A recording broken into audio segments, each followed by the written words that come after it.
Coming up, construction zone changes are happening on I-94 in Moorhead following Friday's crash that left 3 people dead. The mayor of Grand Forks is commenting on security concerns over the proposed Fufeng project near the U.S. Air Force Base. And how robotic dogs are now being used to help ensure security at the Air Force Base in Minot. Hello and welcome to the Nightly Review. I'm Tom Tucker.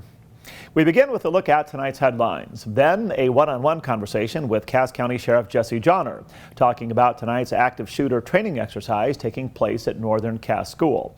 It's one of 4 such drills set to take place in the county in the coming months. But first tonight, the Minnesota Department of Transportation is making changes to the construction zone on I-94 in Moorhead after Friday's deadly crash. Minot officials say the accident that resulted in 3 people dying prompted them to reevaluate how the zones are set up. Crews will be putting up concrete barriers in place of cones as part of their effort aimed at improving safety. Adding a Jersey barrier will also create 1 more lane on the westbound side. The longtime spokeswoman for late North Dakota Attorney General Wayne Stenjum is leaving the office. Liz Brocker has resigned following revelations that she directed Stenjum's state email account to be deleted the day after his death. An email written by Brocker reveals the effort was aimed at heading off any open records requests. Current Attorney General Drew Wrigley says he doesn't believe Brocker committed any crime in connection with the deletion of the account. Stenjum died on January 28th. The city of Fargo, including the police and fire departments, will conduct what they're calling a violent intruder exercise tomorrow. The training simulation is set to take place from 3 in the afternoon until 4:30 at City Hall, which will be closed to the public during the drill. A city official says the event has been discussed and planned for several months and is not happening in response to any threats, intelligence, or heightened security concerns. A Fargo women's clothing retailer that has been a staple of the community for 40 years is closing. Owner Christy Larkin has announced on social media that she's closing Lori's at the end of August. Larkin says a closing sale and celebration of store memories will happen August 31st.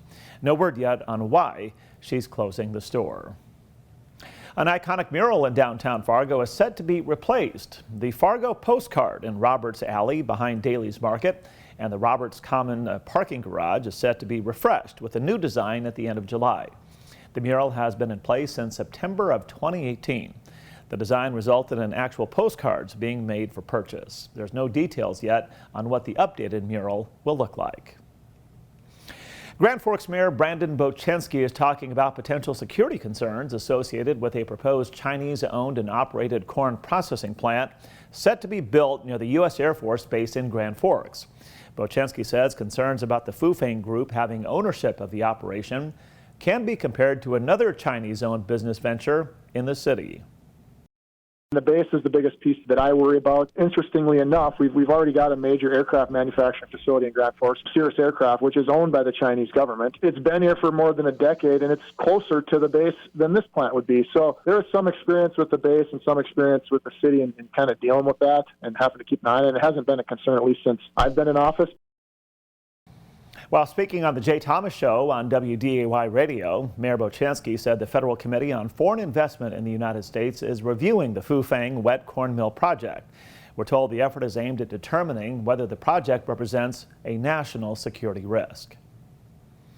North Dakota's temporary ban on poultry events is being lifted. The State Board of Animal Health ended the ban yesterday, but the move came too late to make poultry exhibits available for the state fair in Minot.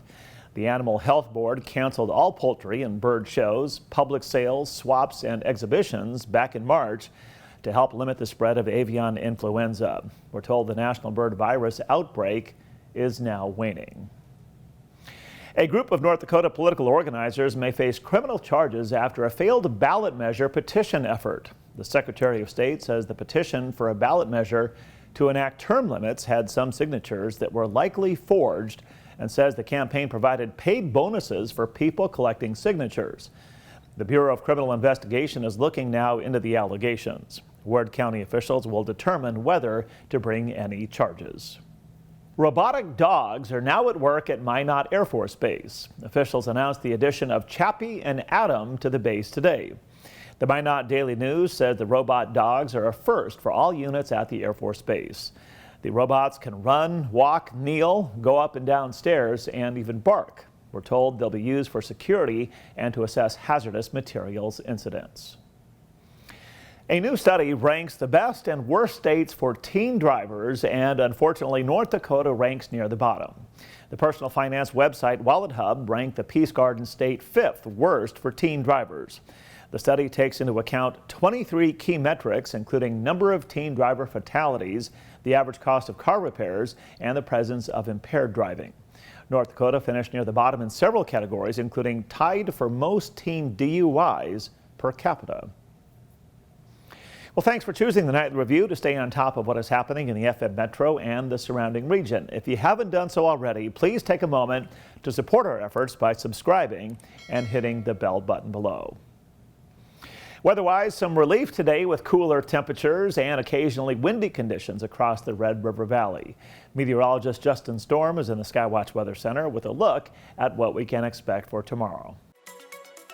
Thanks, Tom. As we head through the remainder of this evening, we'll have a slight chance for a couple of scattered showers and thunder showers until about midnight. Then skies will go partly cloudy throughout the rest of the overnight hours, and temperatures will cool into the lower and mid-60s. Wind will remain out of the northwest 15 to 30, and we hang on to that stiff breeze on Wednesday. Partly cloudy, highs in the mid and upper 80s. There will be a slight chance for an isolated storm or two through the evening until about midnight, but favoring west and southwest of the FM Metro. For your Thursday, mostly sunny skies will return. We'll have a high in the mid-80s with light wind out of the west-northwest, 5 to 15 miles per hour.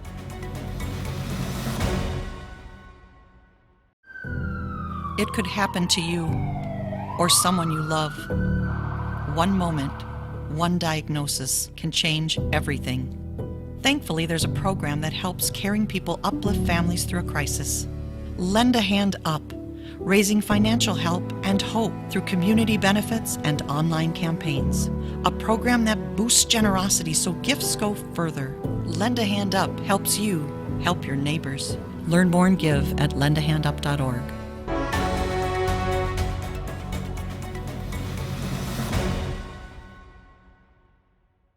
Welcome back to the Nightly Review.